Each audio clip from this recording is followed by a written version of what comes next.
So we've got a pretty big mess. It won't be that bad to clean up, but that's what it's from.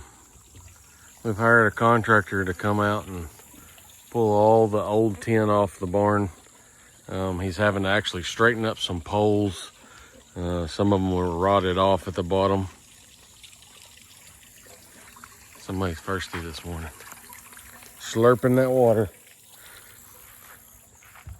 Anyway, a couple of these poles were rotted off at the bottom and pushed in. I mean, this thing is quite a bit older than I am.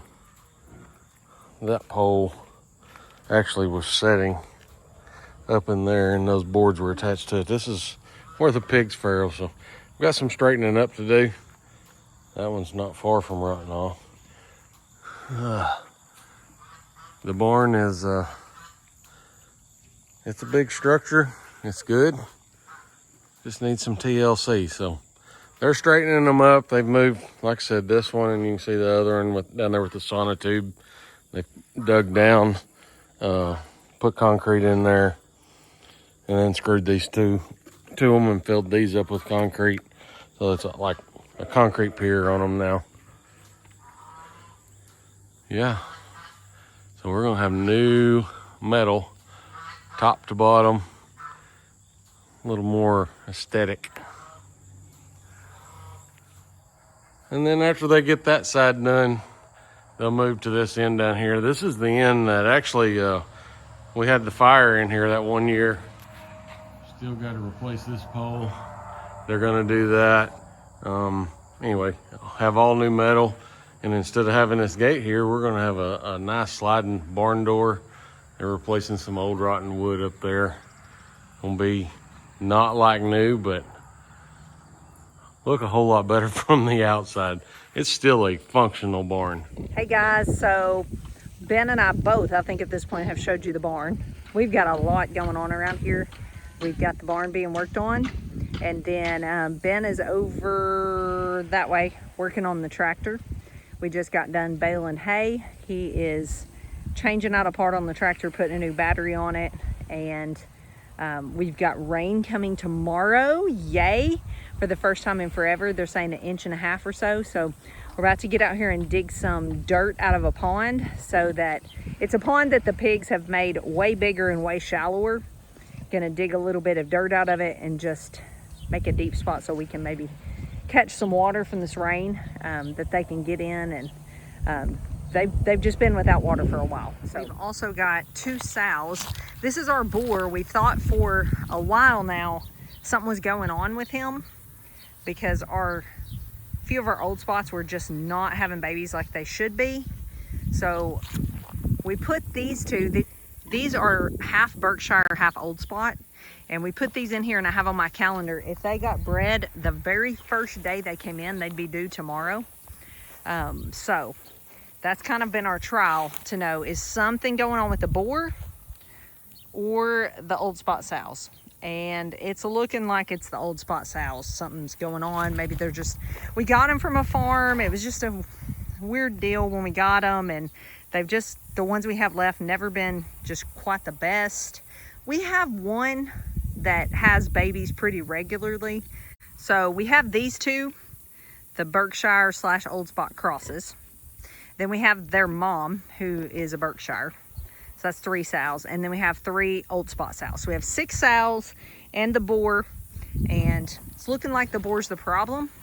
These girls, at least one of them, maybe both of them, are about to pop with piglets. So it's looking like he's not the problem, thankfully. But we've also back there in the woods, right back there, got an uncut Berkshire old spot cross boar that we're gonna keep. So we may be having piglets, maybe tomorrow. And then we got to figure out, we may just start processing the sows, the ones we know have some issues with having babies regularly, into sausage. It's actually better that it's them instead of him, really, because the last boar that kind of timed out, I guess, and wasn't doing his job real well, it's hard to even give them away. And then you got to figure out what to do with them. We're not going to process them for meat and put them into our market. It's just don't want any kind of a taste or risk of some sort of taste in the meat. So, but sows, older sows even, are perfectly good to grind into sausage. They still taste great. The meat is pretty lean. People really seem to like it.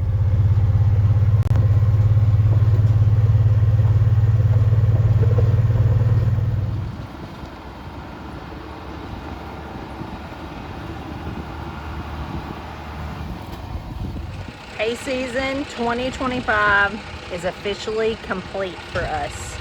We still need to haul the hay, and Lane will be coming to help us with that around his full-time job and Ben's full-time job, but that's okay. We'll get that done. It's baled and harvested and secure for the winter.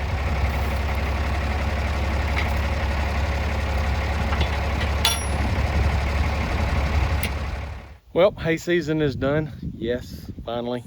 I think we ended up with what, 247 bales.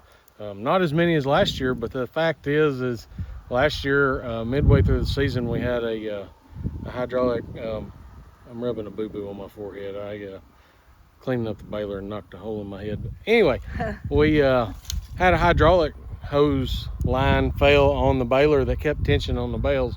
I didn't realize it at the time. So all the bales was loose. It'd be kind of like grabbing, say, a piece of paper and just crumbling it up real lightly in your hand, or versus this year, taking that same piece of paper, crumbling it up and crumbling as tight as you can. The more you crumble or the more you press on it, the more you can get in there. So it might take 3 pages of paper to make the same size of a tight roll as it would that one piece of paper just loosely, if that makes any sense. So like I said, I think it was like 247 bales this year versus last year we had probably 400. But the looser bales that don't repel the water as well, so you get more spoilage. The good thing is we do have net wrap, so that's going to last longer than string wrap bales. But we do, I think overall we have close to the same amount of hay, just not the same number of bales. One great thing about it is, instead of having to go put out 2 bales for the cows, we may only have to put out 1. You'll be putting out a whole lot more hay at one time. So our bales are, they call them 5x5, but our baler is set loose as far as, well, the size of it is set at 58 inches. I'm sorry. Tractor rolled on me there. It's set at 58 inches. Just puts less stress on the belts on the baler. It makes them last a little longer. So it's not exactly 5x5, so but it's really close. Short. Yeah. But they are 5 foot wide. Some people don't like that, and they want 4x5 bales or 4x6 bales. That's because they sell their hay and haul it down the road. So when you get 2 4-footers on a trailer next to each other, that's only 8 foot versus, of course, 5's 10. And that's harder to travel down the highway. Ours don't travel down the highway unless we got one on the back of the farm truck. So that's all good. And they can sell more bales, I would think. Oh yeah, yeah. But some people go off weight on bales too. We've never weighed one of our bales. That'd be kind of curious thing to see, is how much weight we had last year versus how much we have this year. Another thing about Ben talking about baling them tighter and them repelling water better, they should be rounder. They should stand up better. Last year's were loose, so they got really squatty. So they kind of squatted down on the ground, a bigger surface area on the ground, and just kind of rotted on the outside, bottom, and on the sides. So should have more good hay preserved in these bales. I don't think it's double, do you? No, but it's more, definitely more than was in them last year.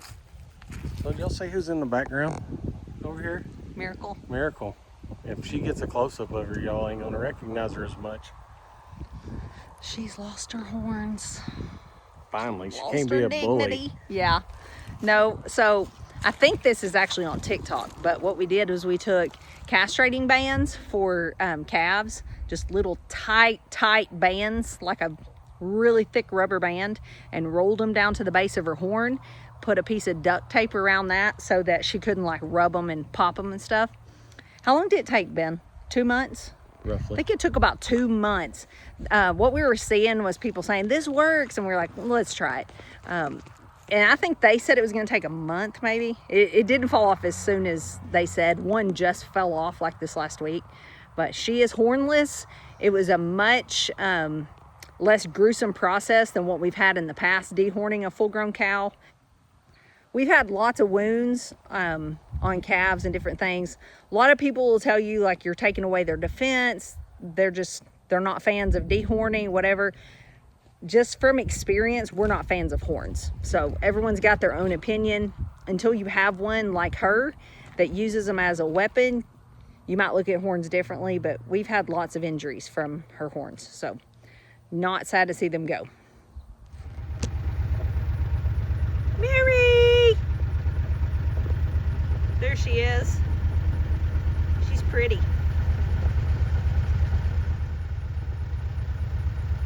So I'm in my milk room, and a couple of videos back, Emily showed you guys painting this and sprucing it up for me, and I love it. Of course, if you've been around here for a bit, you know I'm mom of 2 grown kids that are now married, living their own lives, and we spent a lot of time together growing up, homeschooling, working on this farm. They were my 2 best friends along with Ben.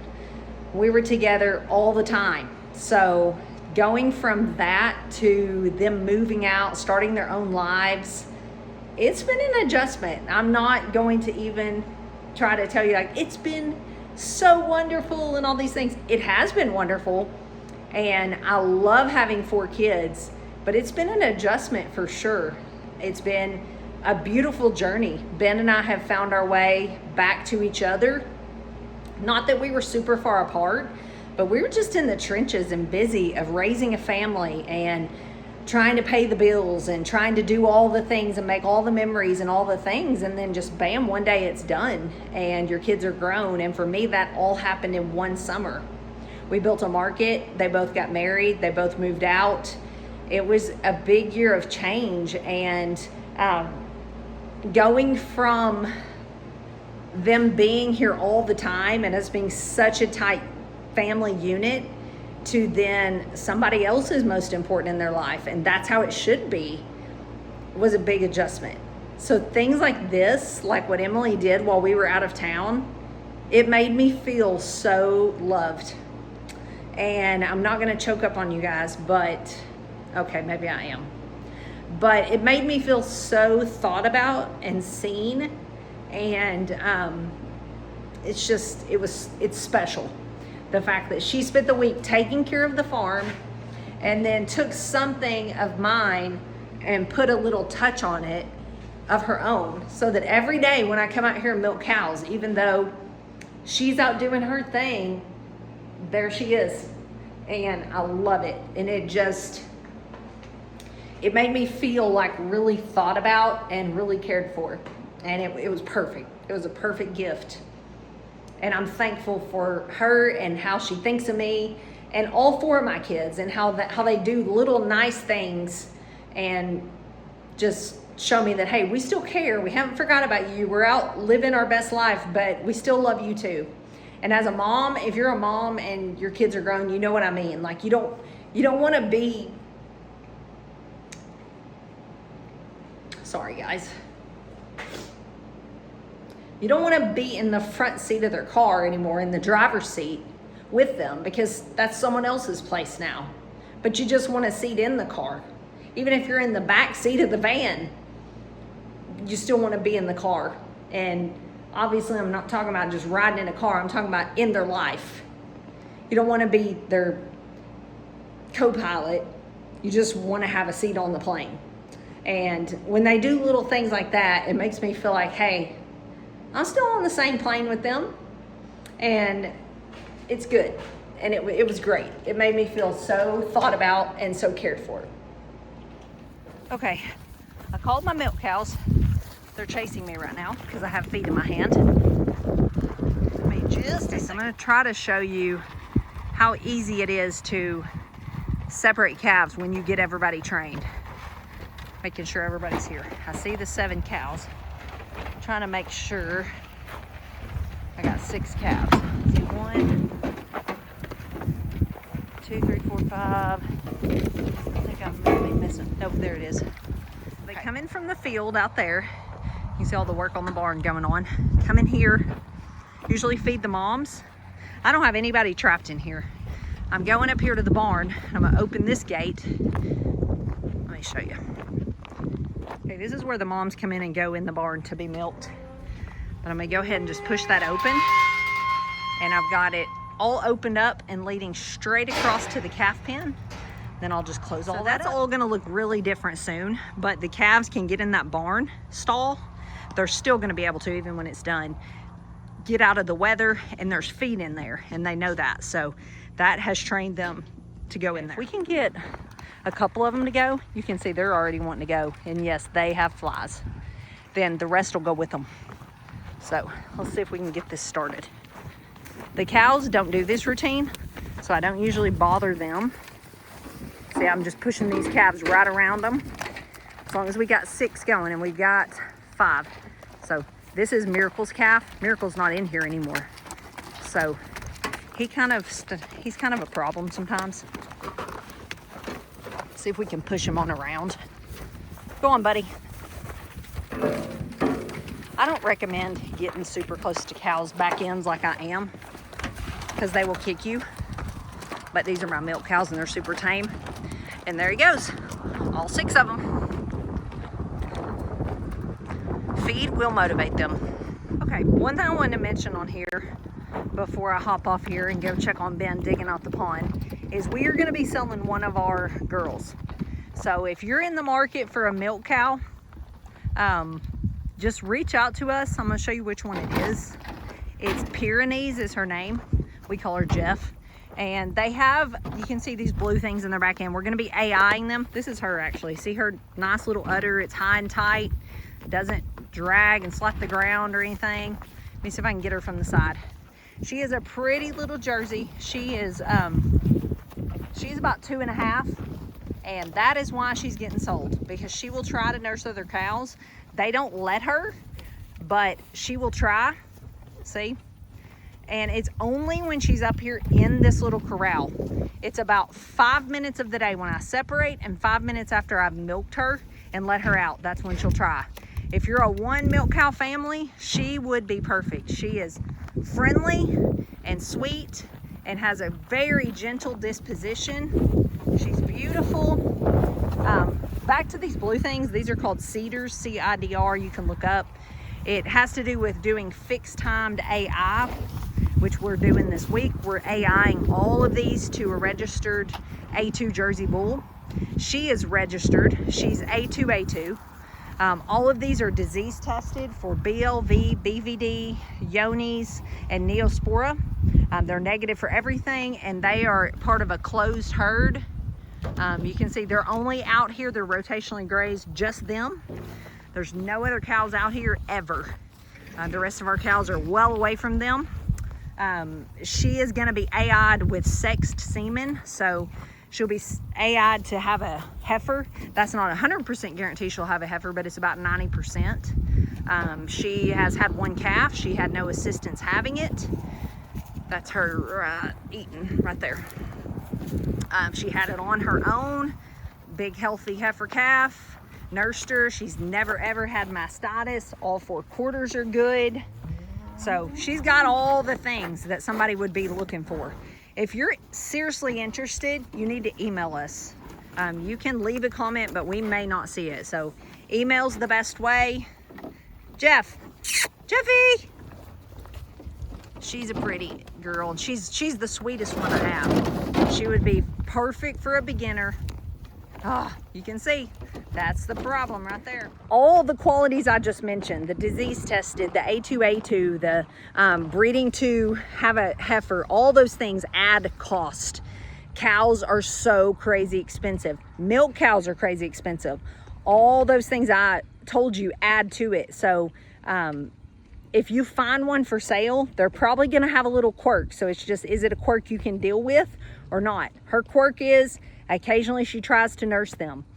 If there's rings you can put in their nose, we've put one in there, totally stopped her. It's not in there right now, and it would just be something you need to be aware of. You might need to put a ring in her nose from time to time.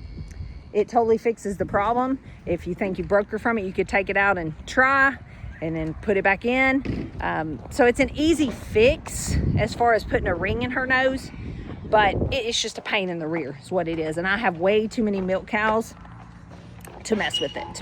And if you want the whole story of it all, a few weeks ago when Emily painted these murals in here, we were on a youth trip. Lane is a youth pastor, and we were on a youth trip with our youth group, and we were not out of town yet. Literally had been on the bus for 10 minutes. Started getting alarms that our 3-door freezer in the market was going out. And so we got everything out while it was well below freezing. That's why we have the temp stick monitors and everything on it, and the alarms and everything. Saved everything, but it went out and had to have a new compressor for the second time in a year.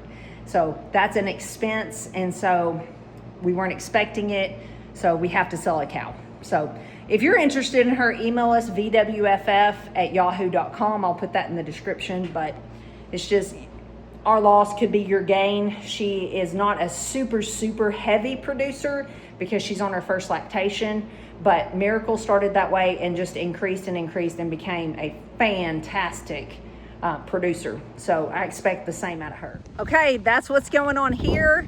I'm about to jump off here and go haul feed in here for the week. So I've got feed for my milk cows. Ben is digging out that pond.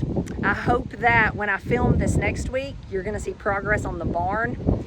The hay is done. I hope you're gonna see soon that it's hauled. It's just, things are going really well. Turkeys are out front growing. I'll take you out there in just a second and leave you with that. Our 4th batch of meat chickens is in the brooder. Number 5 will be here in a few weeks, and then that's it. We'll be wrapping those up. 1 batch will go to the processor in October, 1 in November, and then we'll have that done. So things are wrapping up. I'm so excited about fall. It's been a really productive, it's been a hard year, I'm not gonna lie. It's been a hard year with Ben and I basically just on our own. The last few months, Emily has come back and started working here on Fridays, and her husband Eric, you've seen him quite a bit. That's been great. Lane has just moved back closer, him and Katie. They're now probably 20 minutes away, 25 as opposed to 45. So I figure you're gonna be seeing him some more.